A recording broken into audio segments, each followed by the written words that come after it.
role. I then want to flash forward to 1988, and some of you that have been to Hethel will recognize this as the frontage of the office block at Lotus, certainly as it was at that time. I'm going to tell you the story of the Lotus Elan and my involvement in that. But firstly, take you through some of the renderings that were undertaken by Peter Stevens, the Lotus designer at that time, that brought us to the design that you're familiar with. This is Peter's first sketch of what that was a concept rendering of what at that time was called M90. The plan was, of course, to develop a successor to the original Lotus Elan that really was the car that made Colin Chapman's name. And this was Peter's first effort. There we are, another couple of renderings of the same sort of concept. And again, a couple more. And this is not what it looks like. It's not a full-size car. It's a rendering of what by now is called X100. And I got an awful feeling that's a copy of a photograph of Princess Diana, the late Princess Diana, that's been cleverly photoshopped into it. But that's Peter's final effort at X100 before it took us to, he did in fact do a coupe version of that as a rendering, which I'm showing you here. Then he started doing concept renderings of M100. It's getting closer now to the production design. That one probably almost there. Lotus entered into a competition because at this time they were under the control of General Motors. And this is Chuck Jordan, who was the styling director of, or vice president styling of GM.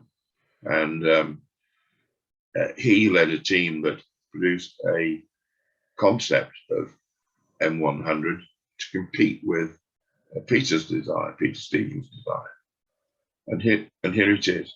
Sorry again, it's such a small picture, but you can see the links to the original Elan. The front end particularly is very similar to the Elan, and that was GM's proposal. Giugiaro was also asked to put in a proposal for M100, and this was his.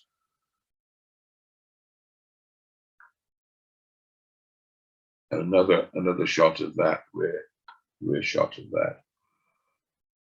The winner, though, was the Peter Stevens version, and here is the picture of the model that was built for the purpose against the two Italian and American competition. Some personalities you might know across the picture: Peter Wright, who was then head of Lotus Engineering Division; Alan Curtis, who was Lotus's chairman; Mike Kimberley sitting in the car of the concept; Martin Long, who was director of purchasing at that time of Lotus. I don't know who's at the back, and I don't know who the guy is leaning forward, but the guy with glasses, the tall guy behind him, is John Sanderford, who was the finance director of Lotus. And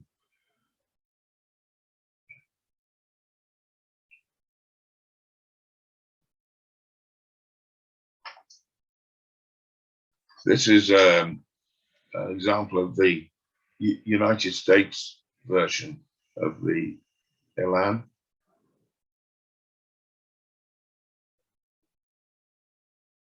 Another shot of that. You can see it's got fatter bumpers than the UK version, probably the version that went to Australia.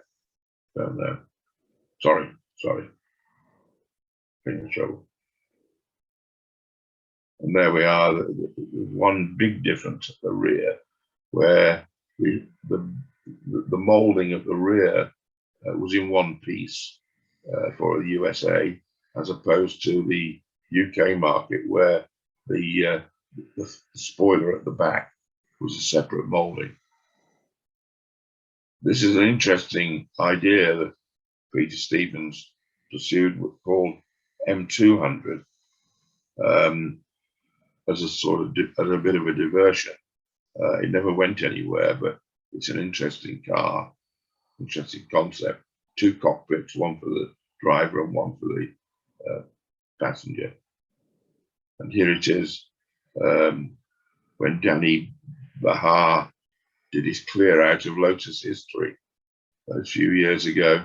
It went on with so many other valued Lotus prototypes, went on auction at Bonhams. Sadly, it really ought to be in a museum along with all the other models he flogged up. Terrible action, in my view, and many others. So the Elan was selected as Peter Stevens' version, but sadly, it made little progress for a while, for a year or so. Made very little progress. GM twice provided additional funding to keep the project going, and on the second occasion, told Mike Kimberley that if he didn't hit his program this time, the program would be killed, and very likely he would lose his job in the process. So I got a phone call from a slightly older Colin Spooner. This, in fact, is an even older picture because this was taken about 5 or 6 years ago. Colin Spooner was still engineering director of Lotus. The engineering elements of the M100, particularly the front wheel drive element, was very much his. He chose front wheel drive because in the absence of two-seater sports cars, which had disappeared from the scene over the previous few years, the MGs and the Austin Healey's and the like, people had adopted front-wheel drive hot hatches, as they were called, led by the VW Golf and the Peugeot 405. And Colin's theory was that so many young drivers having been brought up on these front-wheel drive cars that the Elan ought to be a front-wheel drive car too. I got a phone call from Colin saying, basically, Barry, have you got a couple of days a week that you could afford to help us kickstart the Elan into production?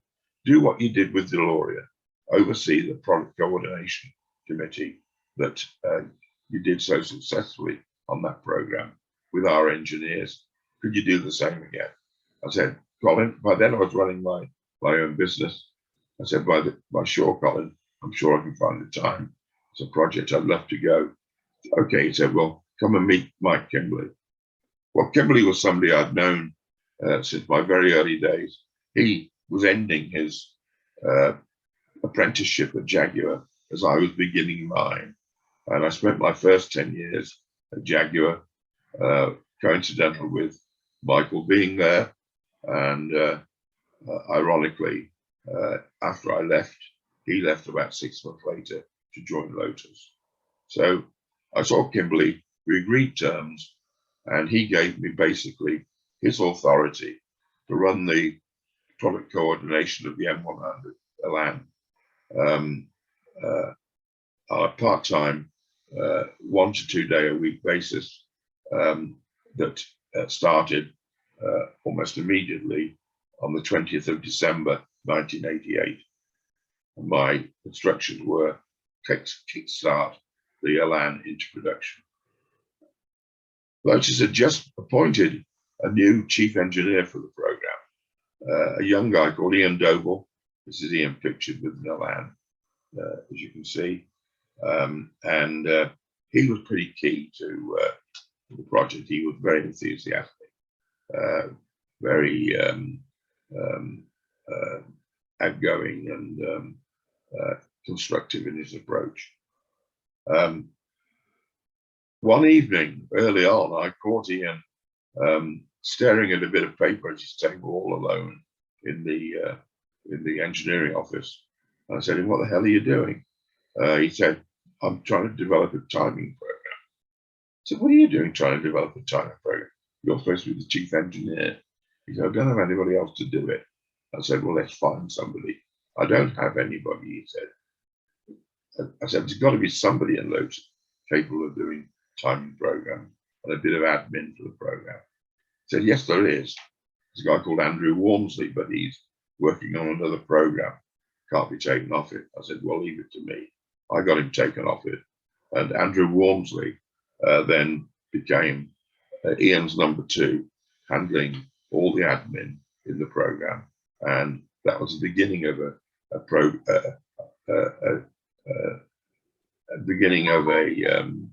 series of tasks that Andrew Walmsley undertook in his career, inside and outside of Lotus, and a glorious career it was indeed. But this was the start. I've chosen this picture. It's not a very big one. I hope you can make out people, but there are one or two people again here that I wanted to point out to you. The guy on the far left, I don't know who he is. This is the guy that's clear after the blurred individual. To his left is Ken Bell, who was a very key bloke in Lotus, who was in charge of production engineering. Next to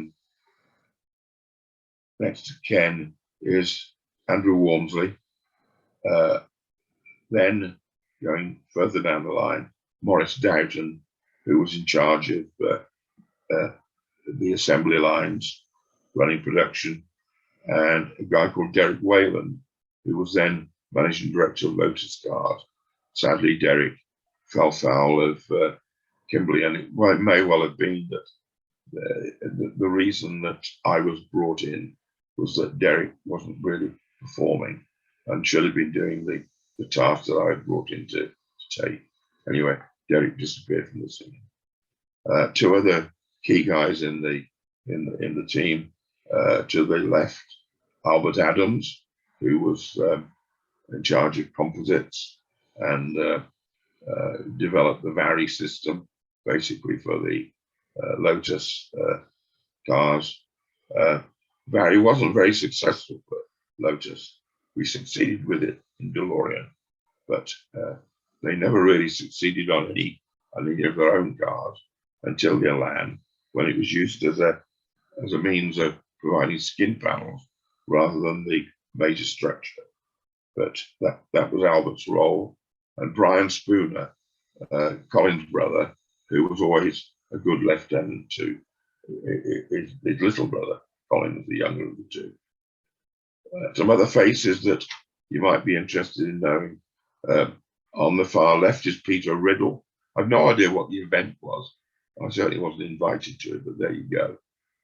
Peter Riddle on the left, a beaming Ian Doble. Well, Peter Riddle was in charge of product planning, working under the sales and marketing director at that time. A beaming Ian Doble, John Sandiford, again, the director of finance, and on the far right, leaning forward, is Nick Sutton, who was another key member of the Lotus team, who was director of purchasing. One of the first tasks that I got Riddle to undertake was, to my amazement, there was no product profile in existence for the M100. A product profile is something that the product planner basically would produce to dictate all the features and systems that would apply to the vehicle throughout the entire car.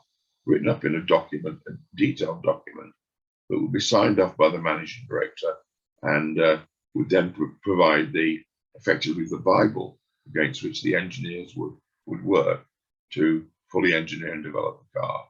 That yellow post-it pad are my notes that I made at the time.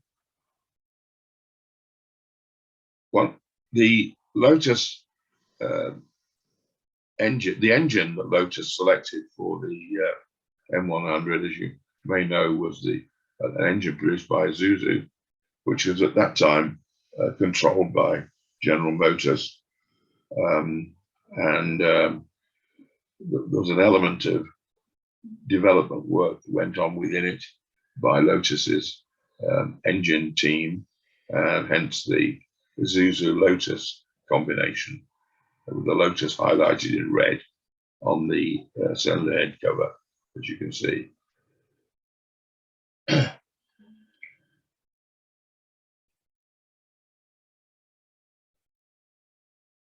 One of the first questions I asked of Lotus when I started on the project was, tell me about the status of the sealing of the cars, knowing how difficult it is to seal from the elements any open top car. Sealing, the answer came, that's Tickford's responsibility. Tickford was the company that had been appointed to develop the soft top hood,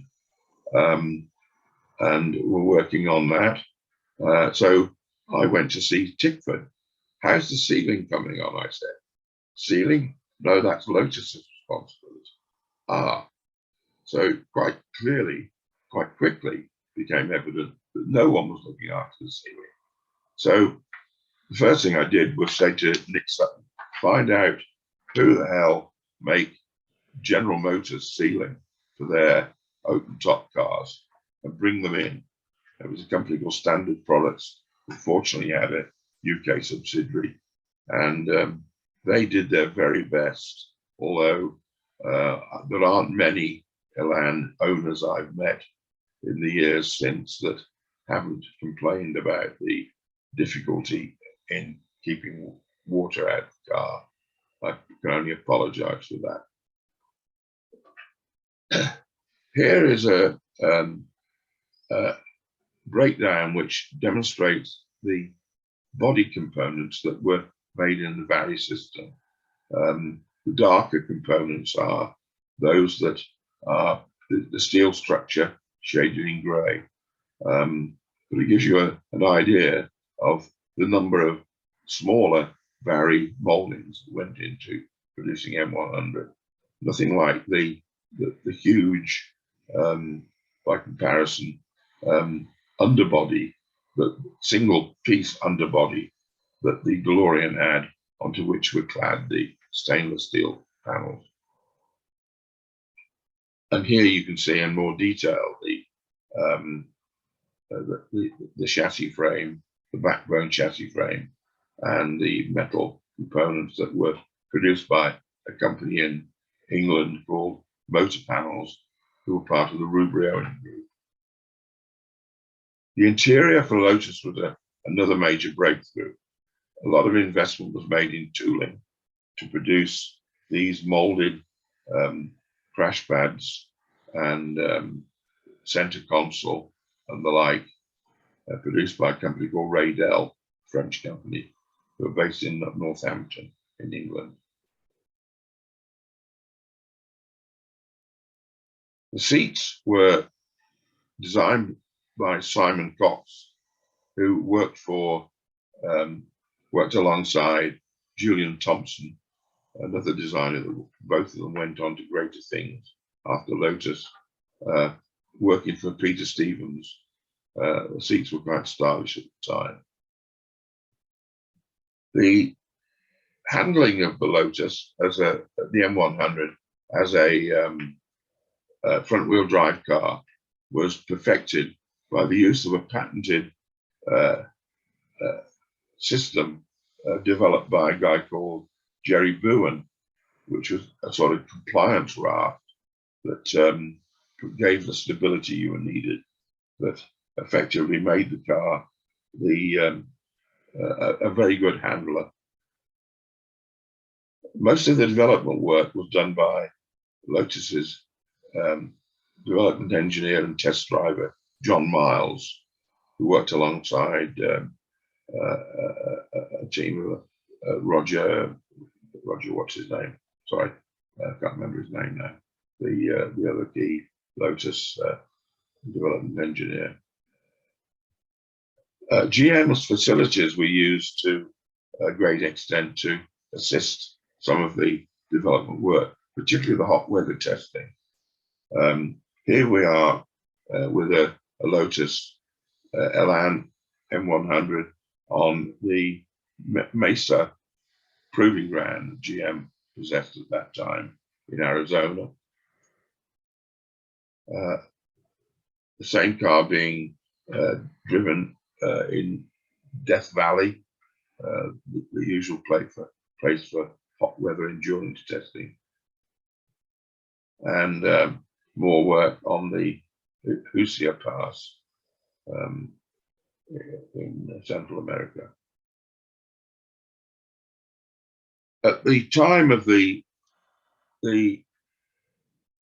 I was into this job of overseeing the Lotus's work, progressing it, stories were appearing in automotive news in Detroit of the emergence of a two-seater sports car in Japan by Mazda that called the MX-5 or Miata in the American market, and it was being touted as a new Lotus Elan, so much so that I encouraged Mike Kimberley to buy one from the American market, bring it across to Lotus for us to offer in comparison to the M100, which by then was pretty near the end of its development program. We brought one over. We had a series of other cars that were competitors. BMW Z1, I remember being one of them. I think we had a Fiat something or other that we all drove in turn from Hethel around the Norfolk coast and back one summer evening. And by then we knew the likely selling price of the Mazda Miata, and it was pretty clear by then that at a price much lower than the M100 was destined to be, and at much higher volumes of production, to use some economies of scale, many economies of scale that the Lotus couldn't possess. It was going to be pretty tough competition. So anyway, this is an Elan production car, one or two faces again, which may mean something to you. To the left, Morris Dowden, who, as I said earlier, ran manufacturing assembly.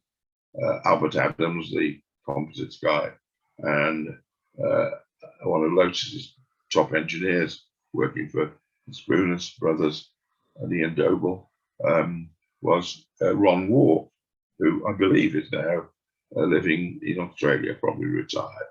Whether any of you know them, Clive might know him. Clive might know him for all I know. Another picture there, Morris Dowden to the right of the three. I don't know who the other two are, but a shot of the car in production. There's Morris. Sorry, there's Morris and his team of assemblers proudly standing around the first two Elans off the production line. A shot of the line itself. And another of the rectification area post assembly, and another shot of that area. Too many cars in rectification, I know. But there we go. So by November 1989, on schedule, thankfully, Kimberly kept his job. The Elan was launched, and this is the Lotus magazine of that month to celebrate it. The star is born. Autocar, the British publication, tested it at the same time and declared it the fastest car A to B that they've known. So that's the story of my involvement in 2 Lotus programs, one for DeLorean, one for Lotus itself. And I'm now free to ask any questions that you might have. Over to you,